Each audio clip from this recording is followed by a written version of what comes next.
Shiva, Arunachala Shiva, Arunachala Shiva, Arunachala.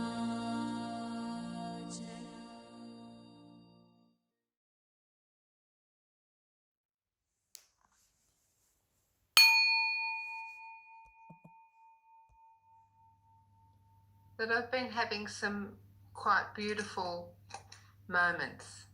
Beautiful. And they've been, the difference is I think I'm experiencing life more from an inner place and less from an outer place, if that makes sense. So even though I see, the mornings change every morning when I do my practice and my meditation, I look out at the view we have, which is very beautiful, and it changes all the time. There's that constant variation and the play of conscious play, I suppose. But I'm also witnessing it from a much stiller place, and I'm less identified with what I'm seeing, and more just observing it, but still rejoicing in what I'm seeing, if that makes sense. And I sometimes feel as if I'm in a fairy tale. Yes. It can be so beautiful. And but I'm not talking about like vivid imagination. I'm talking about a deep appreciation of what I'm experiencing in nature. Very true. So I might leave it at that, perhaps, yeah. And look, what you have spoken is really true, and this is the unfolding in awareness when you are watching from that stillness. And I'll tell you, there's another thing in this stillness is that the same images what you see outside, they look more brighter. Everything looks like more alive. And they look more alive, though you are very calm and serene, and you are not like, oh, what a beautiful flower, getting excited about colors. But when you stay in your stillness, things becomes more as if they are talking to you. Everything is talking to you, because if you see this awareness which flows not from you and not from any object, it is just there. You are like an antenna. You are a source. You are a power through which it is flowing, and it's not stopping at you or starting from you. It is just a flowing, and this body mind is there. But when the mind is settled, the body you are watching, and you don't have ownership of this body mind. The body mind behaves in the best possible way. But then another thing happens. This body mind connection drops, and paradoxically you get connected with everything. Then what you see from your from from your house, whatever the scene is changing, that scene is also part of you only. And it starts talking to you in silence.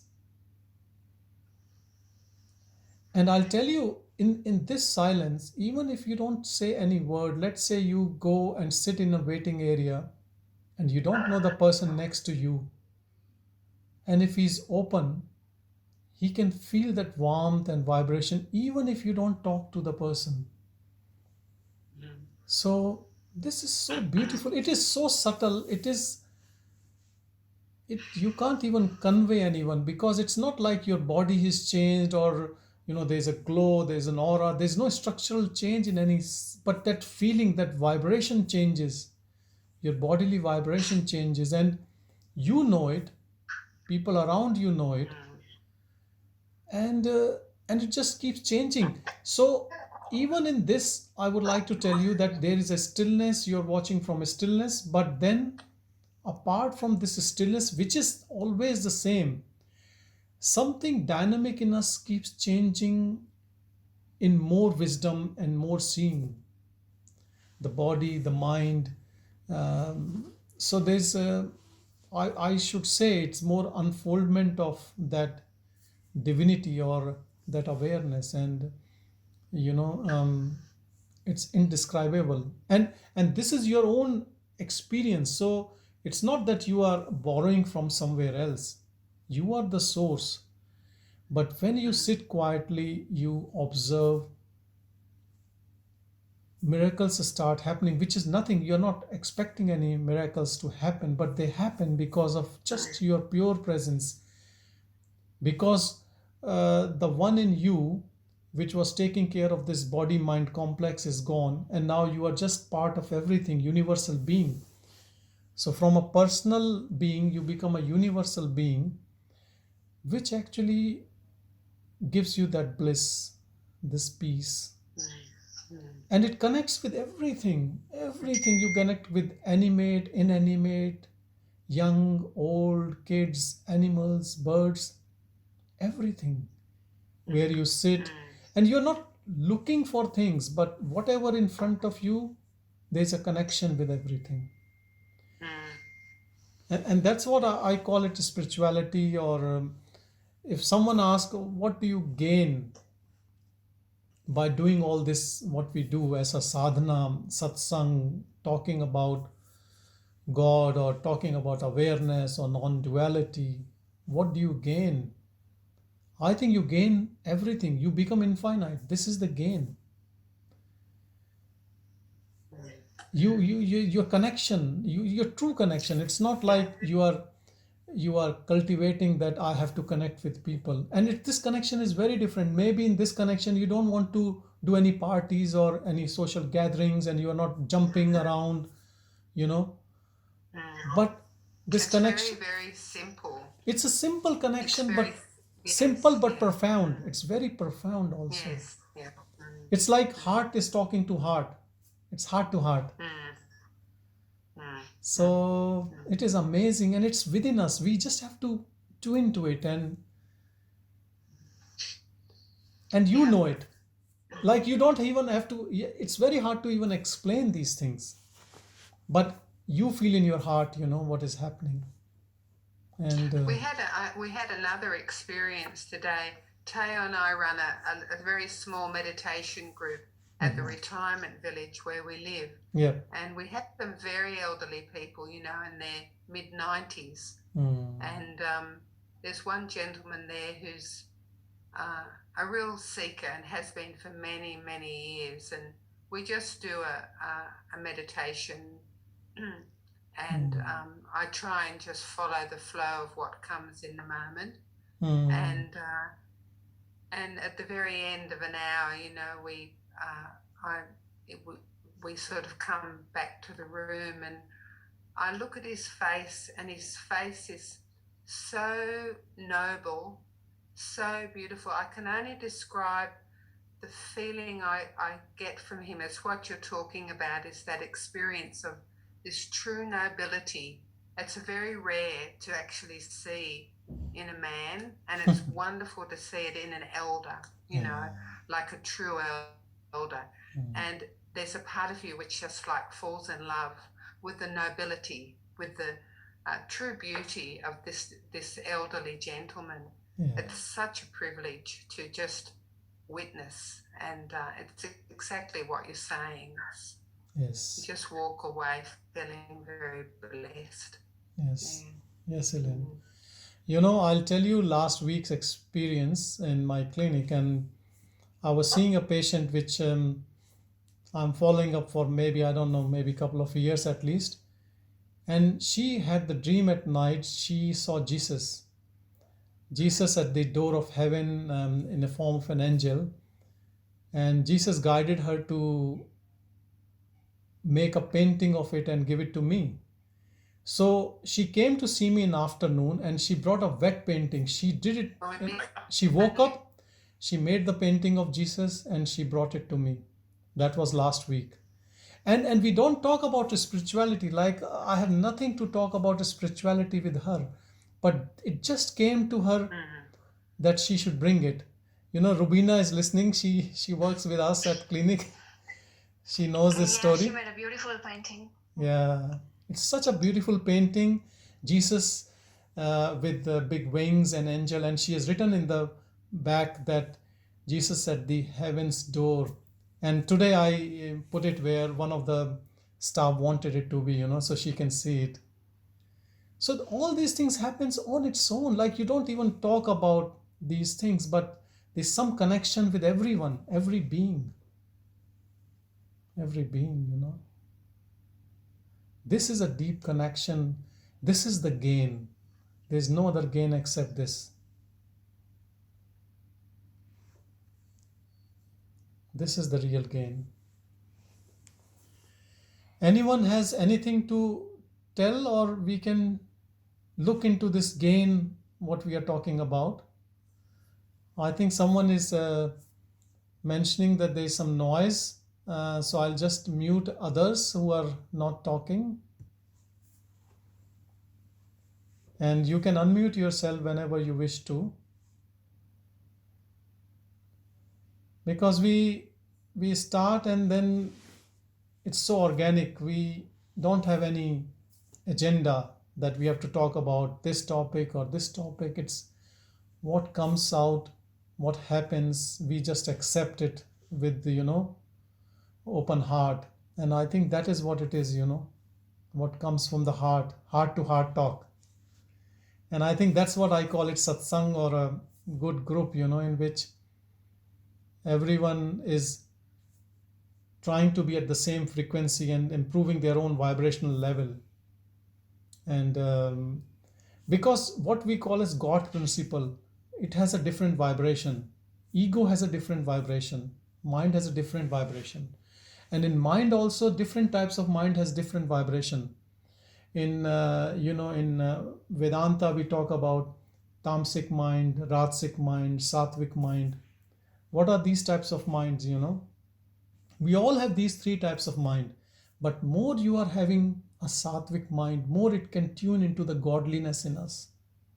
Because that's what we all are. But we are so much into the mind game that it's a case of,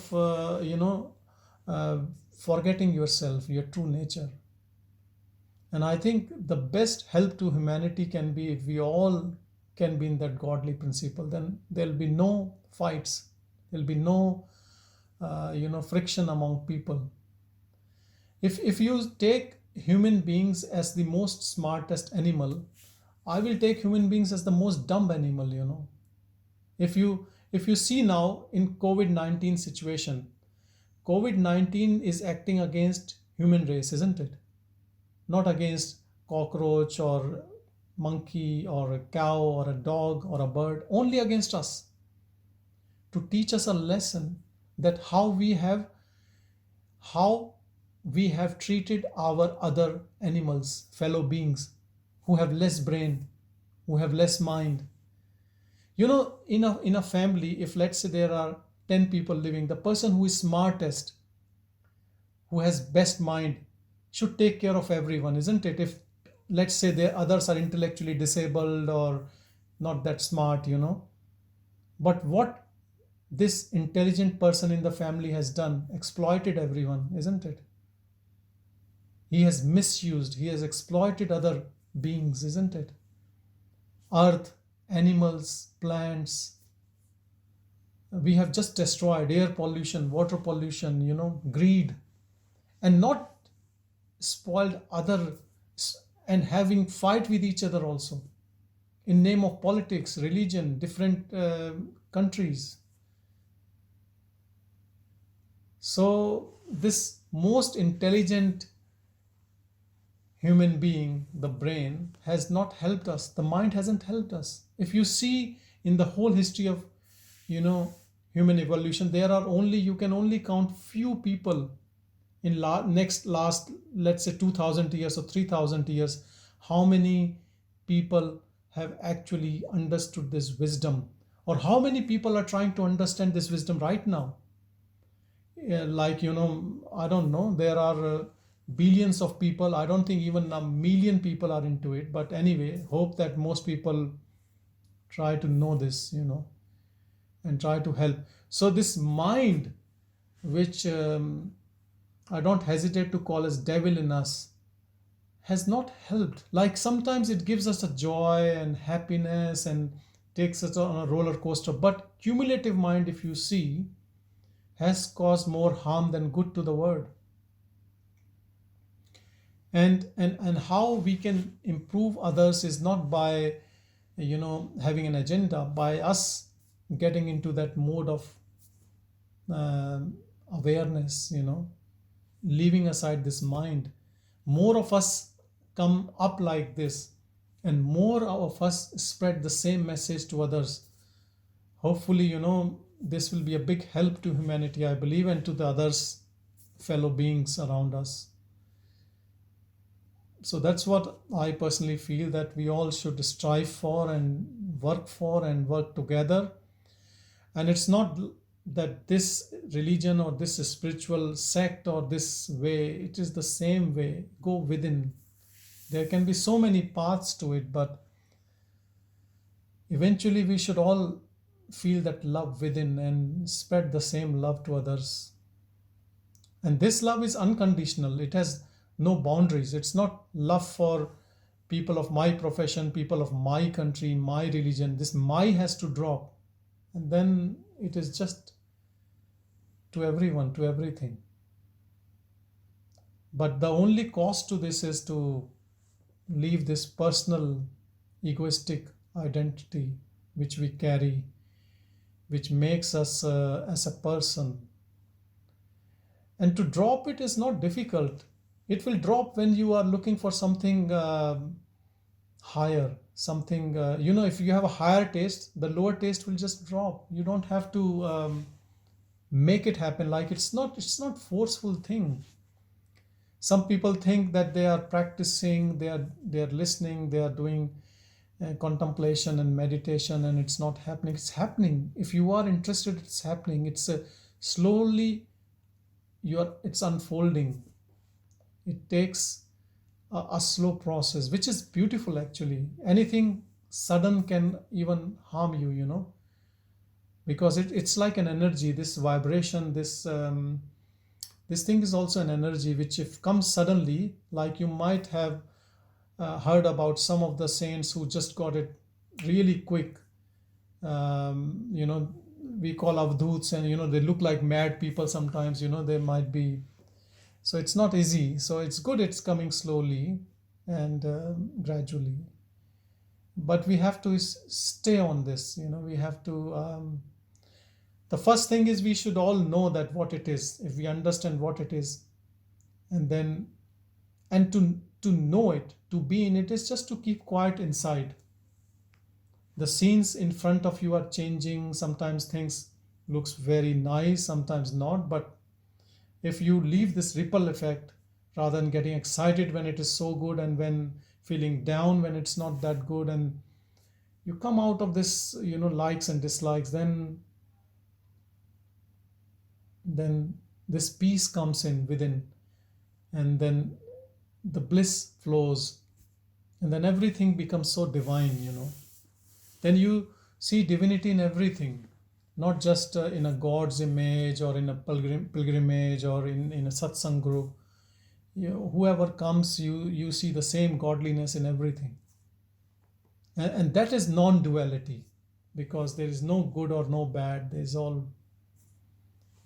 the same awareness flowing incessantly in all over, engulfing all these small images. We are all like small images which looks like a form with a mind body. It's like a toy.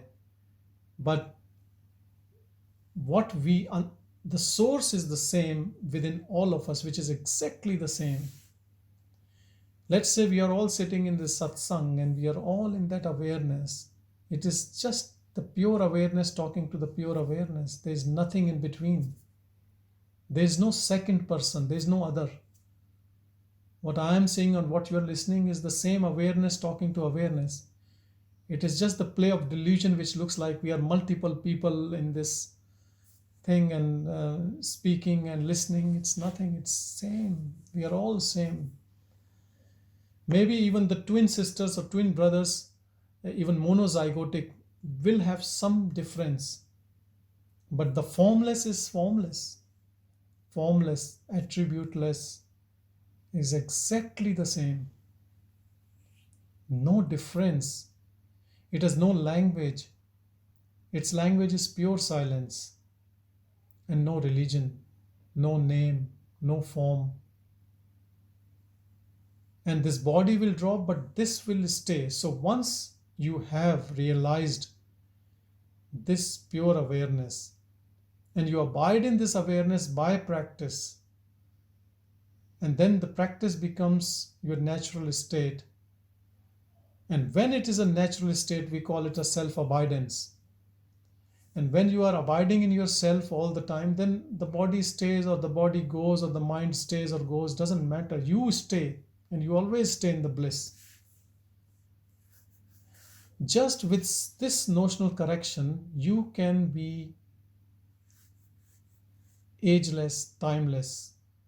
You can be forever. Isn't it looks like a bit surreal, how it can happen? But just one right belief that you're not the body mind, you never die. And the belief that your body mind will make you die. So just one thing. But this belief, I can tell you, you can read it.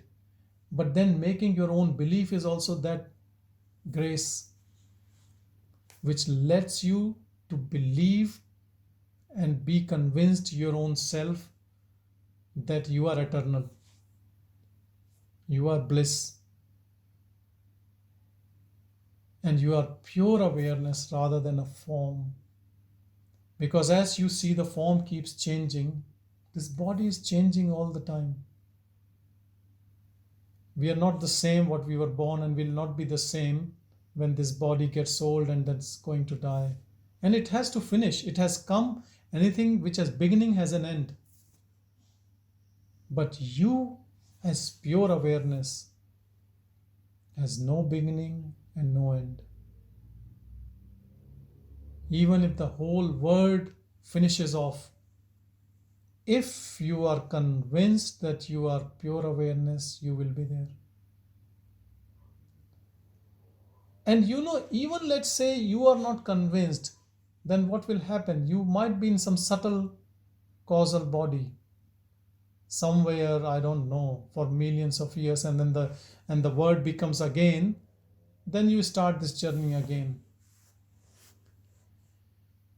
But the thing is that some people are not even interested in moksha or liberation. They think it's okay, I'm enjoying my life, I just love my couple of drinks at night, and I've worked hard, and I'm a good man, and I'm doing my job. That's good. You don't have to shoot people and sell, oh no, you have to be awake. No, that's okay. Everyone has their own time and destiny and grace, and so leave it. But if you are convinced and you are looking into it that yes, then just keep silent and just observe. Be an observer. This observation has a big power. In some of the yogic, they talk about breathing. Just watch your breathing. That is again trying to ask you to just observe. Now they're giving you a tool because you don't know what to observe and you think that the mind goes. So just watch your breath. It's like taming your mind by giving you something to... Same is with japa, taking a name of a god. You keep saying the same name again and again and again. So your mind, you're not with the mind. So the whole idea, the whole concept is that somehow we should train you, we should give you a tool so you don't go into the mind game. Because the moment you get attached to the mind, you think from the mind, you become body-mind complex. And that is cage. That is your foundation. You are then body-mind complex. You have to suffer as a body-mind then. All its consequences. Like the body can have a disease, but if you think you are this body, then you will have suffering. But let's say you know that you are pure awareness, formless, and there is a body, then yes, the suffering will not be there. The pain can be there because you still feel that pain, because the energy current through which you are observing, that has this body-mind complex attached to it. And so if something is happening, that energy can feel that pain, but no suffering. No possessiveness to the body that it's mine and I am suffering. And then this, and that not just leaves this attachment is not just the body mind, but then the body mind's connection to family members or relatives or friends, and these are my friends. So all that drops, everything drops simultaneously, though it's a gradual process. But when it happens, it's you are not attached to your body mind, but you're not attached to all the connections coming out, but then you get attached to everything in a very noble way, with love. But then you don't do things for your people. There's no your people and my people and they are different and I am different. Then all this drops. That is real freedom. Freedom from all the agonies, freedom from likes and dislikes. And then once you know that you are not the body mind, then why would you do all the selfish deeds for this body mind when it's not you? So all those things, all our actions which are for the body mind drops. And the body mind has its own vagaries of the mind, you can say, where it is a lust, there is greed, jealousy, anger. All these starts dropping. If you want to see if you're evolving or not, all these things will be less and less. It will not just drop one day, that one day you are without lust and greed and anger and oh my God. It doesn't happen. Maybe it might have happened for someone, but I think in majority cases it's a gradual unfolding. And slowly you move from selfishness to selfless. And this selfless is indescribable, Even you don't know what is happening. And you just know that you are so light, like there's no baggage. You work whole day or you don't work whole day, it doesn't matter. You always feel so light because there's no doership left. The person who was thinking, look, today I have done this, I have done that. That doership is gone. That fake ego, which was thinking this body mind is the owner of that body mind, is no more there, because you stay as awareness all the time. You just keep observing. Just keep observing is such a big power. Just observing. What Bhagwan Ramana Maharshi used to say, Summa Yeru, which keep quiet. He's not asking you to just keep quiet from the mouth, but within, no complaints. Like a complaint mind is a mind which always finds fault in others, why you did that, why you did this, people did this to me, this is not right, this should be done this way.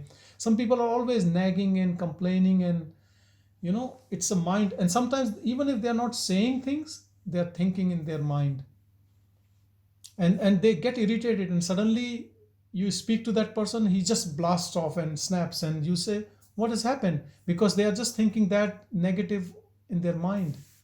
This is mind game. This is mind game. And the mind game, what it does is also has prejudices. He will see someone and will take up the same color of a person from somewhere else 20 years back, some bad experience with that type of a person from that culture. He must be like this, that's why he's behaving like this. It doesn't see everything as it is. It conditions everything and causes more suffering. It causes groupism. So to be free, we have to be what we truly are. Rather than having more associations of different types, we should be free from the association within, with this body-mind complex. If this association, this knot is broken, that's what they call in Vedanta Hriday Granthi, that this knot needs to be broken. and how to make it loose this knot by non-attachment to your own body mind. Just watching it. Body is complaining, watch it. Mind is complaining, watch it. Mind is giving a thought, act on this, you watch it. Even if it's a good thought, just watch it. Give it a time. And then another thing comes on. There's another faculty which is very powerful than mind, intuition, your discerning power. It only comes when you just give peace some chance. You don't involve in the mind game. You just give mind rest. Because we have used mind so much that everything which we do, we try to tease apart and we do this and that. I've seen some people, I used to live in a hostel, and then I was from Delhi, so where there is good market, people can buy stuff. So some of my friends used to come with me, and I'll take them for the shopping. They will see things, and then they'll say, okay, they will pick up the stuff tomorrow. Tomorrow again they will look, and then the whole day wasted, and then they will pick up something and come back home, and then they'll say, oh, should I have bought this? Or, I said, bloody, this is day 3. You can't decide in 3 days. When can you decide what to buy, what not to? This is what the mind plays tricks, It always tries to justify, you do thing, and then, no, I've done, this ifs and buts. And then a lot of conditions that I'll be happy if I'll get this, like a kid. But the kid might get happy by that thing for at least some time. But the mind of an adult, then jumps on to next thing and then next thing. So I don't think mind actually helps us. And mind helps the person who is jnani, who is enlightened, who is more in awareness. His mind helps him the most. Because now the mind is at the place where it should be. It is his servant. It only comes in play when he wants, not all the time. And this is the big difference. So how to tame the mind? There's only one rule, one secret. Ignore it. You ignore mind and it becomes your servant. And you use it, it becomes your boss.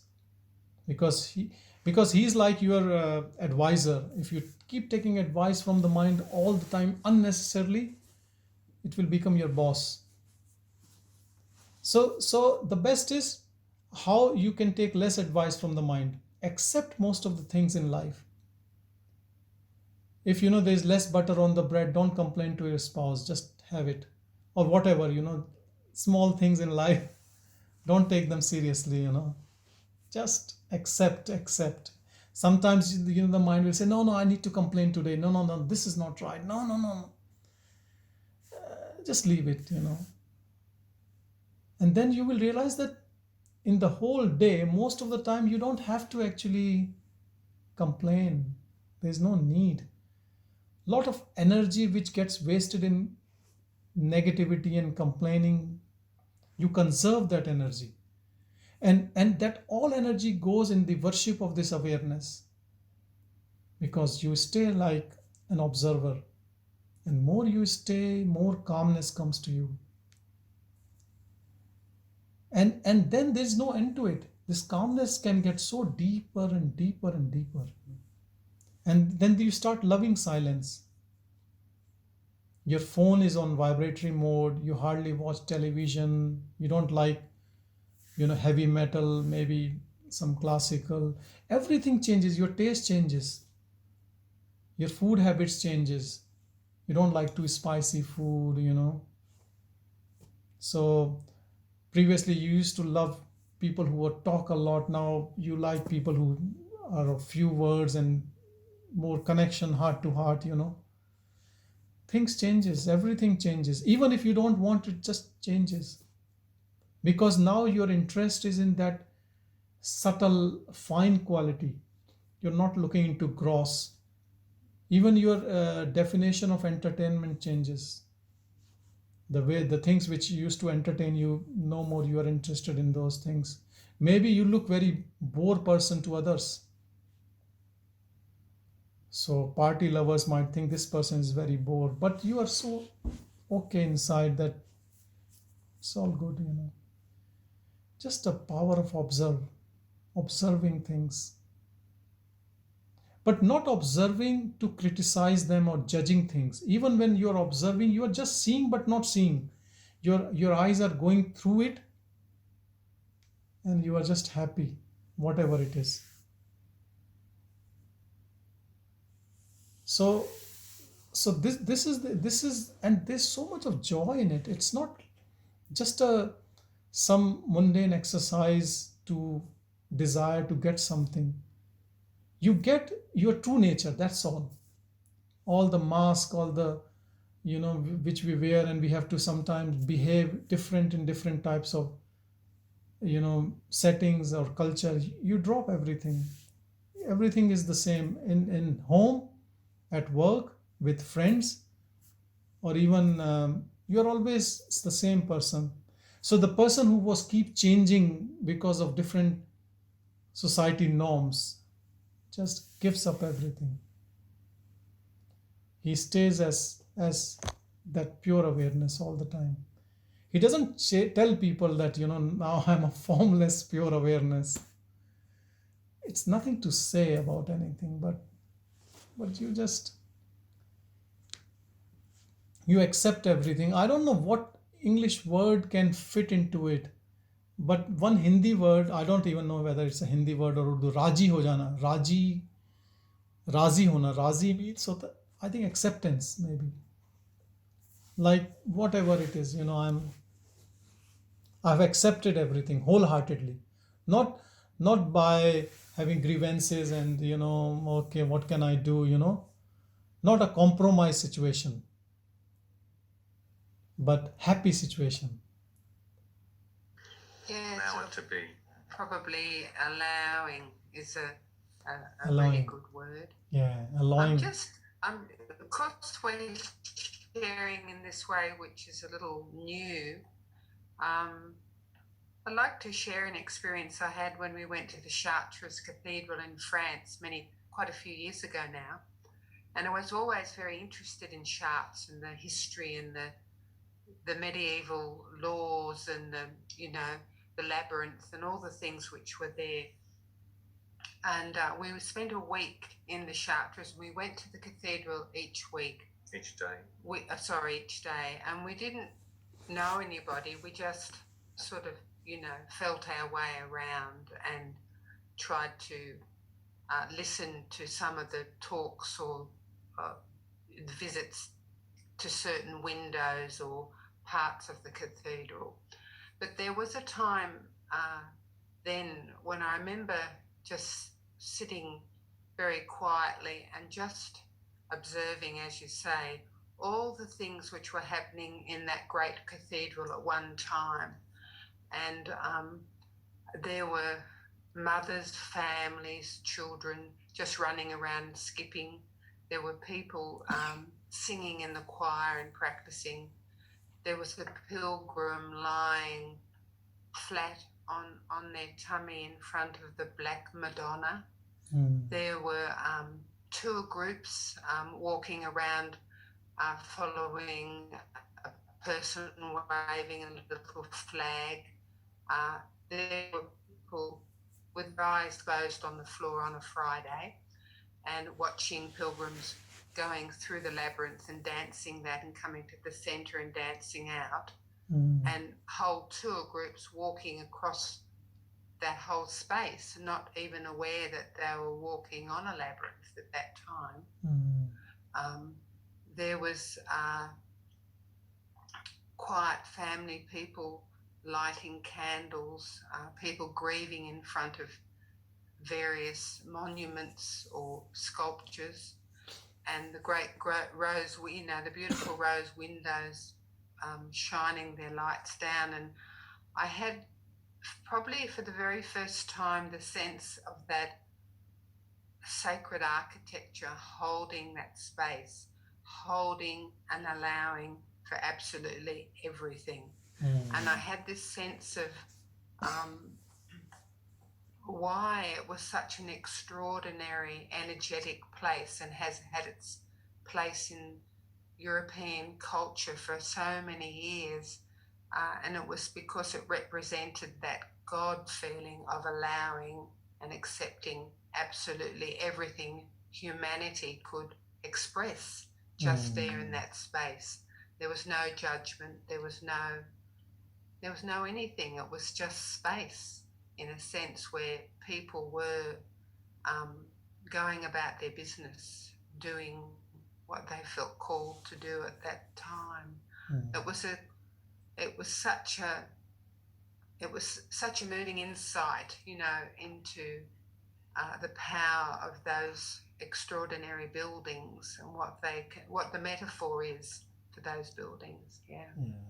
So it's like what you're saying. And that is exactly what it is, because the eyes which are judging, you can never be open to those eyes.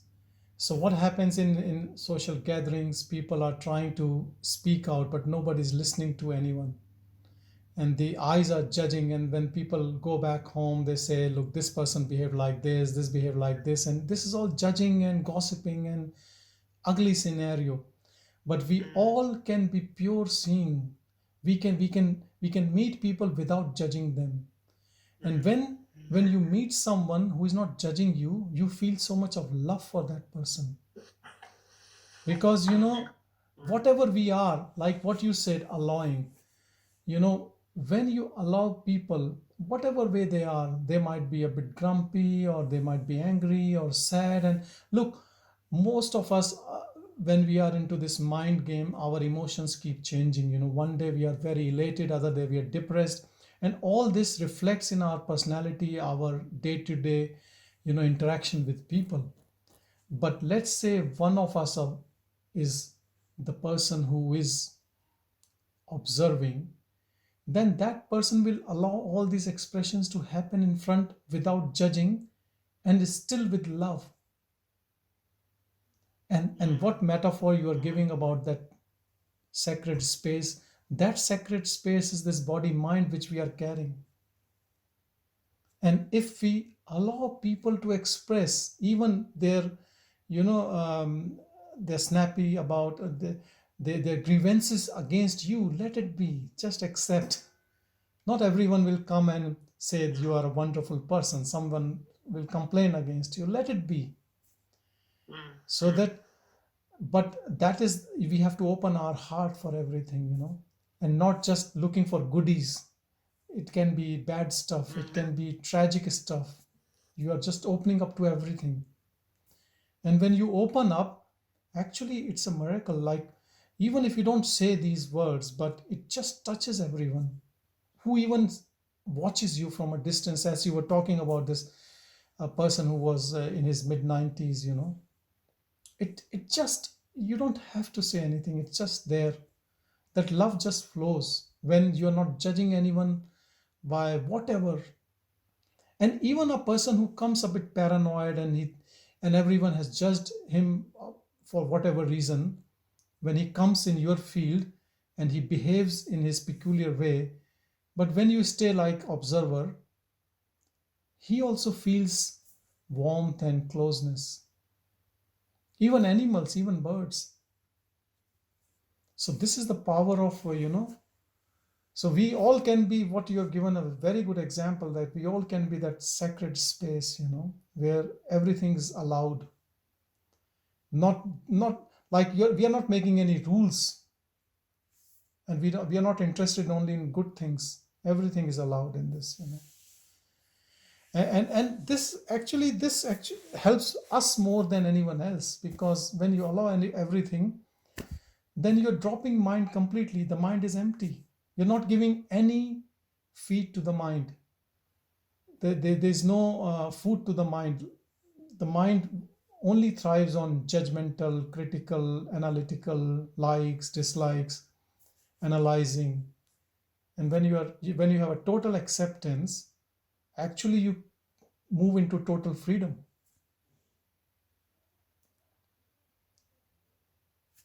So this is beautiful, and this all can happen if we allow some silence within and sit with that silence.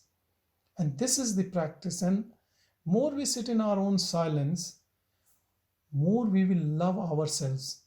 We will never get bored with this silence. There's no boredom. Boredom is when the mind wants outside this and that. Like I am quite busy in counseling, not just patients, but friends and known to people who in these COVID times, they think they can't meet people and, they can't interact and the life is hell. And when I tell them, look, compare with the people who are working in ICU with COVID patients who already have infection, who have lost loved ones, you are much better than them. No, no, no, look, I can't live like this. I haven't had a party. I didn't go overseas. The one which wants to go outwardly is the mind only. But if you observe that mind, and even don't judge your own mind, just watch, let's see what it this is what the situation is.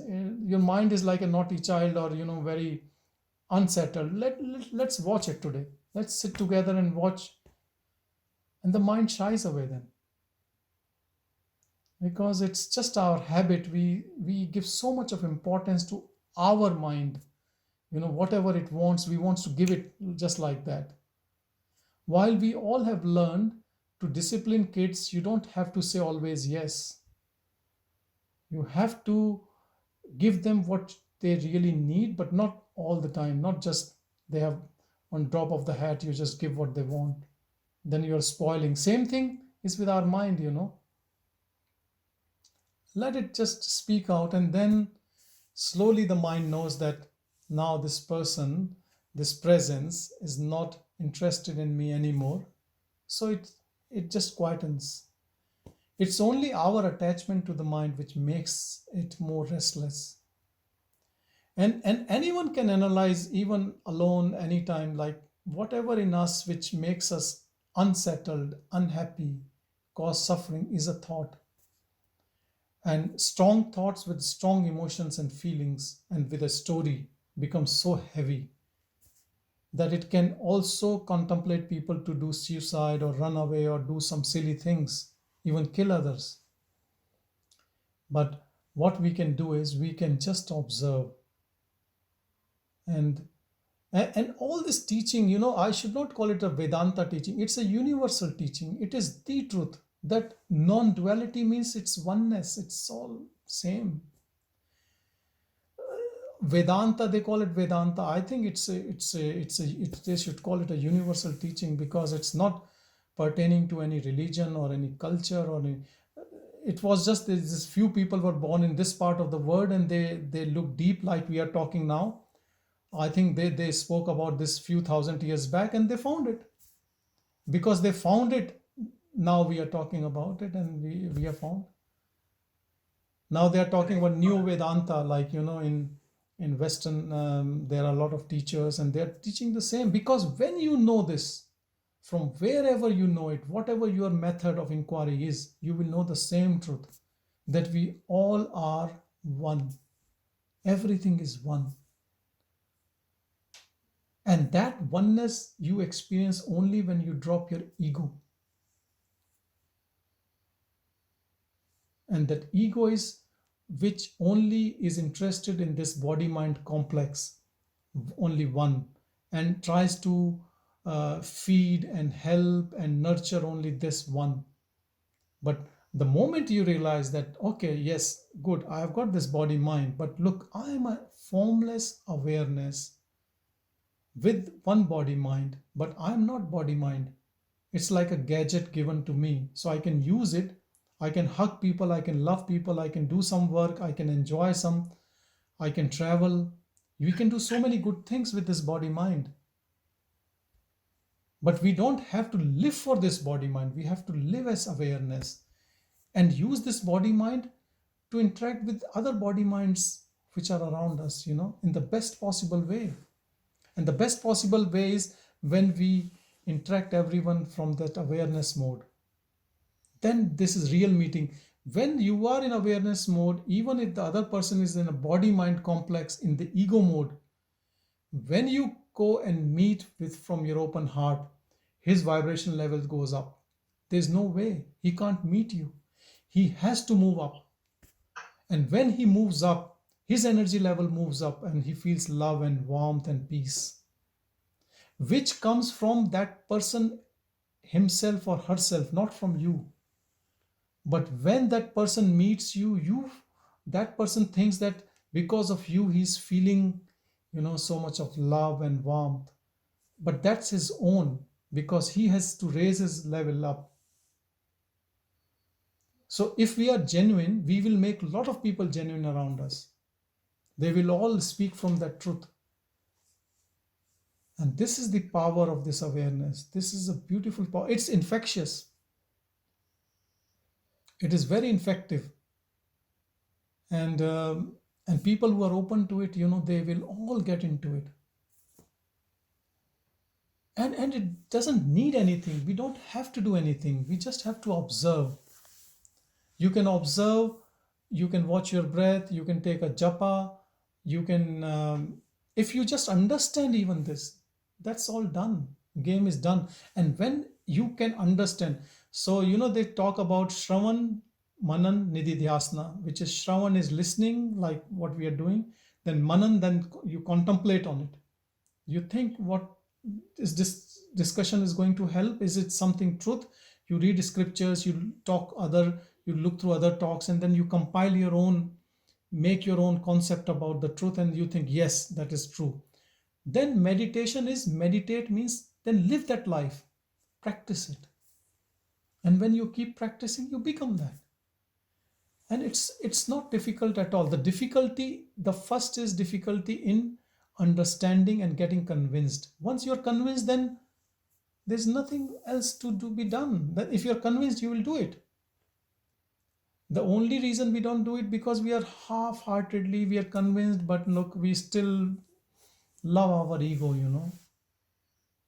Ego has never helped anyone, You can look into the history if you love history.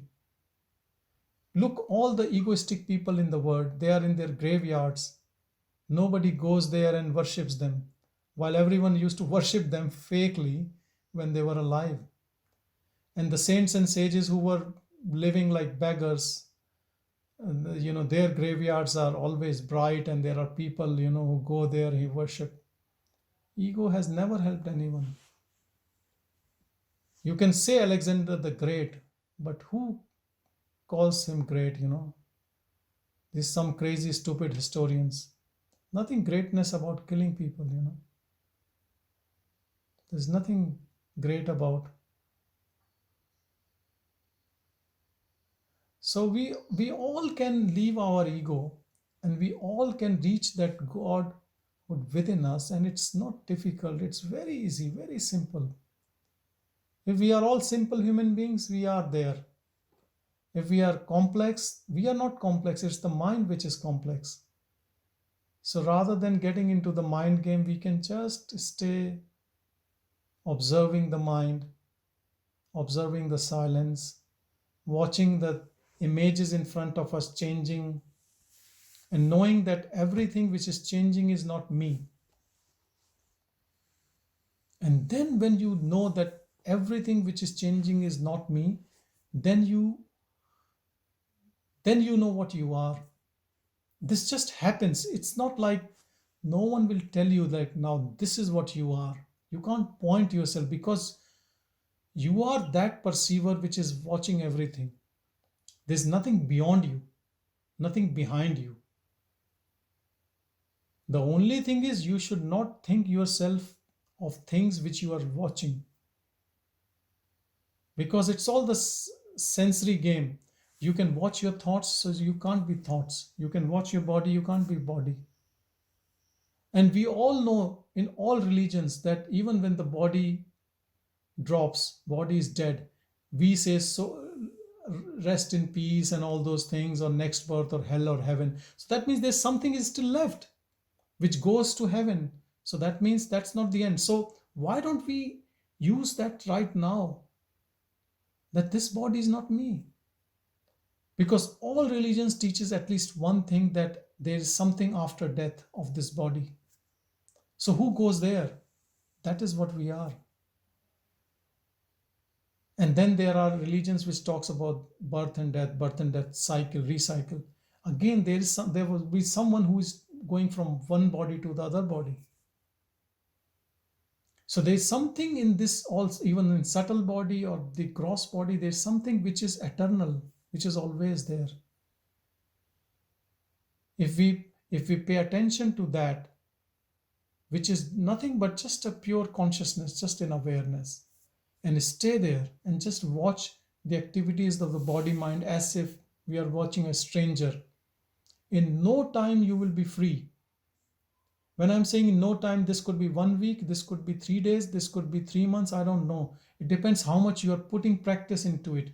Because if you listen to it and then take up a quilt and sleep and then talk again, listen to this on our next satsang, it's never going to happen. It will take millions of years.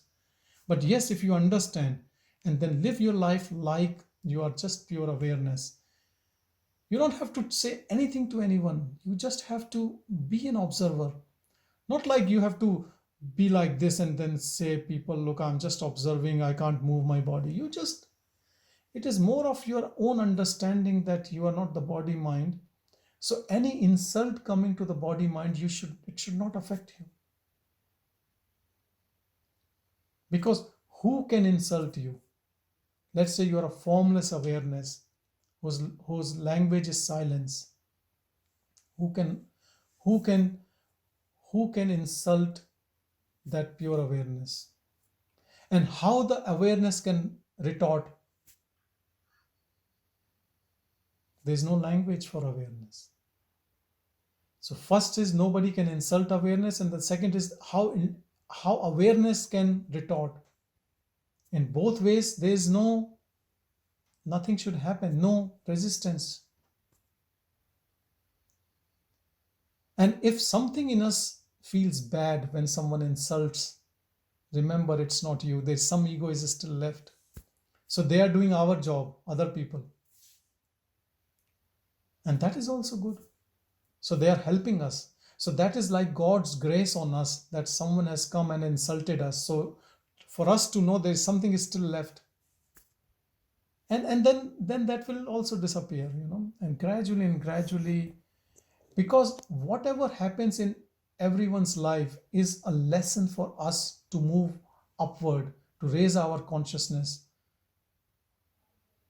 So our vibrational level increases from the ego mind level to that all-pervading awareness. It is very, very subtle. It is more subtle than air or ether. That's why nobody can see it. Nobody can comment. And it's beyond mind. Mind can never comprehend it.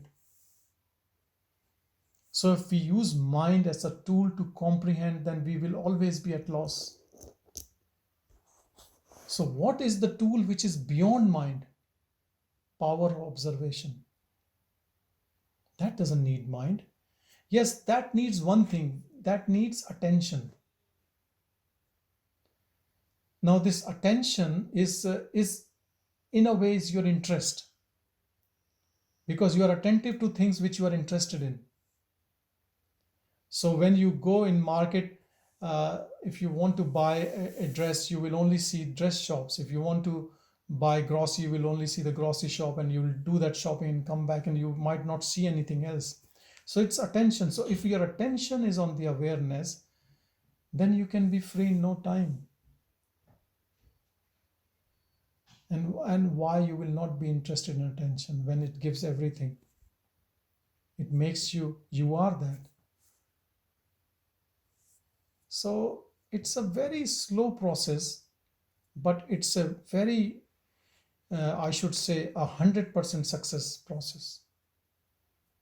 And we should have patience and perseverance, and it will happen. Now, how quickly it will happen, it depends on how much you were previously attached to the mind game. And the second is how much practice you are giving now to detach from the mind.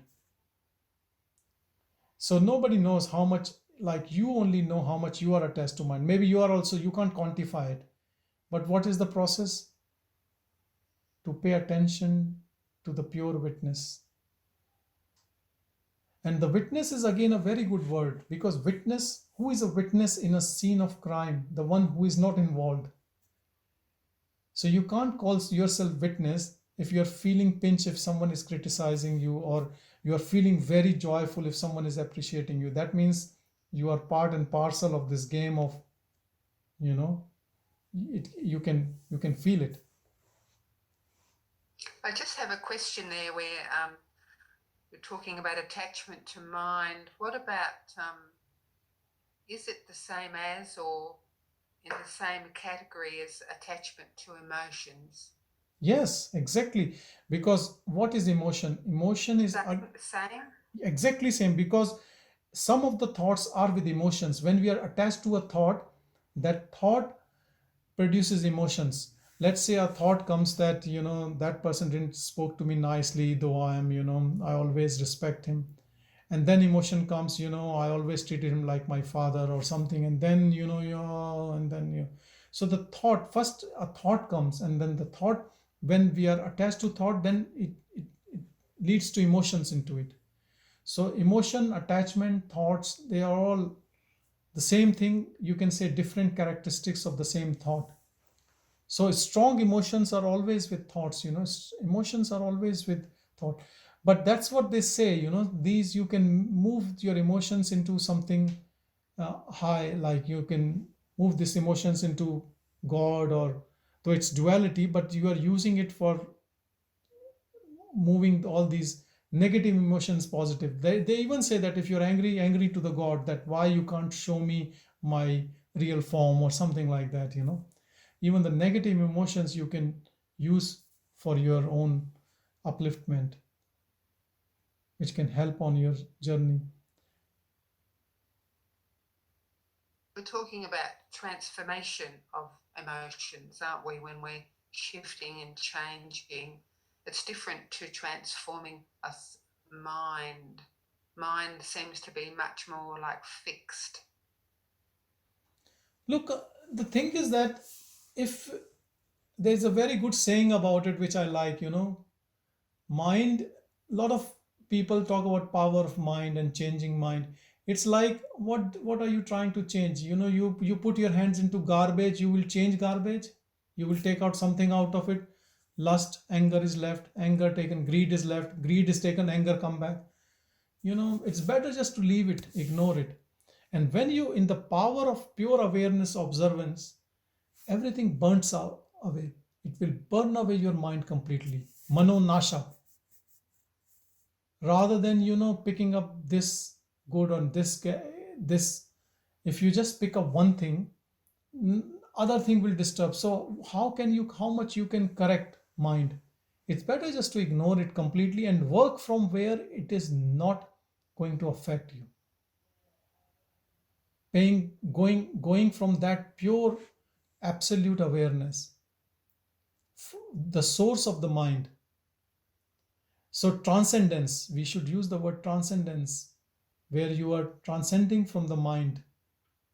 While when we do changes into the mind, you can change by psychotherapy and cognitive behavior therapy, and all these psychological interventions are all working at the mind level. Yes, they work. You go and you attend 20 sessions and there are some changes, you quit smoking, but it's not a big deal. Here you want to disappear completely, isn't it? You have to transcend. So those things help uh, to change mind. But here you want to transcend mind, isn't it?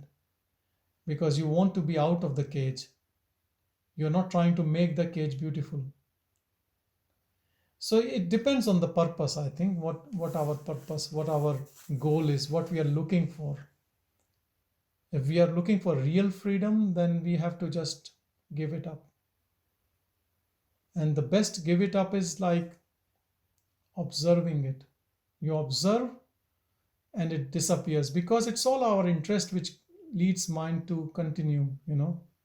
It shows all the drama because we are interested in that drama. When you're not interested, it just drops.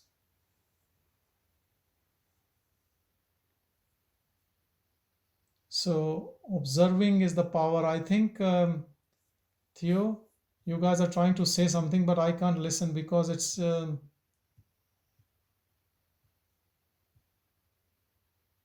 and I can't unmute you.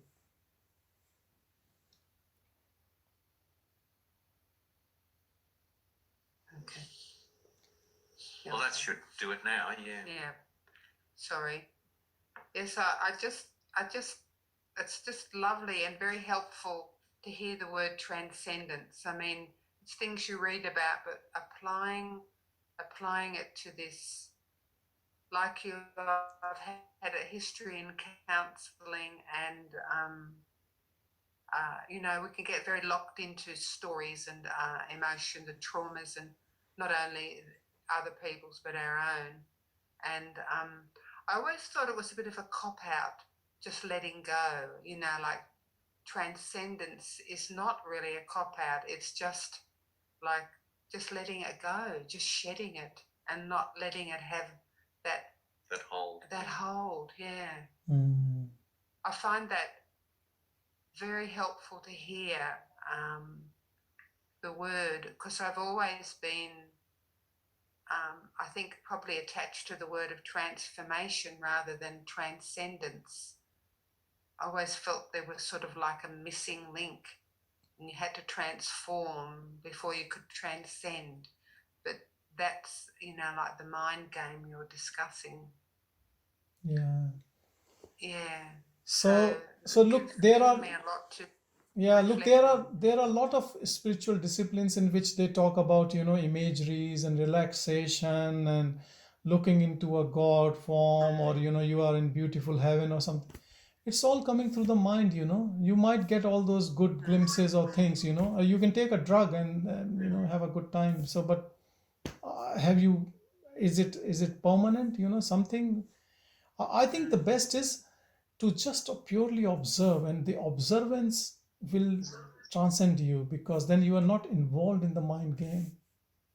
It is not difficult. You just have to, and look, you can go into a forest and live, and then there's nothing to transcend, because there's no obstacle, there's no one is trying to check you. And when you come back to the city, you will be again, you know, all this people around. So true. It's better. This word is giving us a lot of opportunities to transcend and to keep checking these checkpoints, you know, whether we still get irritated by the people around us, you know. Even if we don't show that irritation, we internally know if we are getting irritated or not. And when something good happens to us, are we feeling proud about it, or are we seeing that I have done it, you know? Or so this all is so many checking points to us, whether that ego is still there or not. Until there is an ego, you can never be free. That is for sure, whatever method you apply. If ego is there, even 0.0000001%, you are still in cage. Like you might be at the door of the cage, but you are still holding the cage from inside. If you want to jump, you can only jump as nothing, nobody. And that nobody is the most happy person, you know. Nobody has nothing to save, nothing to hold on. And the thing is that when you have this jump as a nobody without holding anything, then you realize that we were just scared without any reason. There was nothing. It's just everything is predestined. Life is moving. It's all going on. We were just thinking that we were doing and we were getting this body done. And you know, today I was giving a very good example. Not today, yesterday. I spoke to one of my friends who is a monk, lives in Melbourne. So I read a very beautiful poem written by someone in 1950s. So that saint is, I think, has already left the body. So I was so eager to know who wrote such a beautiful poem in Hindi that I called the publisher who wrote that book in 1962. So they checked all the records. They couldn't find who this person was, where he lived. Then I called another monk who lives in Melbourne. I thought he knows. He also had no clue, but he has read that book. And then I was talking to him that, you know, I went to Rishikesh in India in March, and I met a guy who was again a sage who was close to a temple and looking like a beggar. And I was talking to him, and you know, at the age of 8, he left home in search of God at the age of 8. And we talk about social security, insurance, income protection. He has never touched money, but he said he always get 3 meals a day and clothes and a shelter. From where it comes, it's God's problem, not mine. And he just does his own prayers, or he's very, and I spent a couple of hours with him, and I was telling him, he said, well, there are thousands of people like this, who don't care, and the God takes care of them, because the life takes care of life. But we as ego think that we are doing it, and we have to do it, and if we don't do it, it's not going to happen. We have to get the bread on the table. Look, the body mind is already pre-programmed. It does what it does. Like, you see the birds, they know how to make a nest. They don't go to any school to learn how to make a nest. They do their good job. They don't learn how to take care of their kids. So same way, we are predestined to what profession we do and things, and we learn it and we do it, and nothing to worry about anything. So lot of things makes our ego alive. One of them is this, fear. When we are fearful, the ego is alive. And when the ego drops, we become fearless. We know that we are the king, and we are happy, and it's like a surrender, but then you know whom to surrender. You are that. It is very subtle, but we all know where to look, what to look. The power of observation is the most important, just observing things, and not even judging our own ego or mind. Nothing to judge, because when you have no ownership of this body mind, then what would you judge? How can you say it's your own? Yes, this is being given. Like, you went to France, you landed up in Paris, and at the airport you hired a taxi. You were given a nice taxi, maybe, Rolls Royce or whatever, and you're driving, but it's not you. So in this world, on this earth, you have come and you have been given this body mind to do, but now you think you are this. You're holding it tight, you don't want to leave it, because you have to go back from this earthly journey. You're holding so tight. Oh no. And you want to taste more of sweets, and you want to grab more, and you're never satisfied, and now you don't want to leave it. You're holding it tight. It's like that. This is just a vehicle to enjoy. Actually, it's not to but enjoy with knowing what you are, not forgetting what you were. But because we all have, for us to even remember what is natural is so difficult because of our wrong notion. And that's why we have to keep reminding in these satsangs all the time that we are formless, pure awareness. And once it becomes our own truth by just observing. Peace and bliss dawns on us, love, unconditional love for everything. And we detach from it. And the body and the mind also becomes your servant, and they behave in the best possible way for you. Let's sit in silence because I think that's what happens when we talk, it becomes longer class, 90 minutes.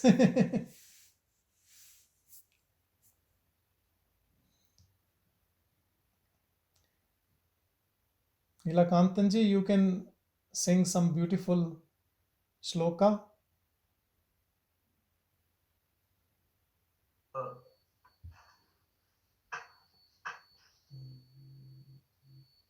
Nakana Rajaya Danena Tyaganaike Amritatvamananshuhu Parenanakam Nikitam Guhaya Vibrajade Datyatayo Vishanti Vedanta Vijnana Sunischitartha Samyasa योगात्यतयः शुद्धसत्त्वाः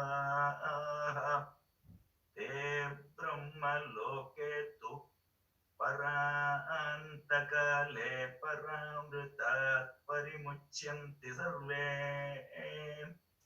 दह्रं विपापं परमेष्मभूतं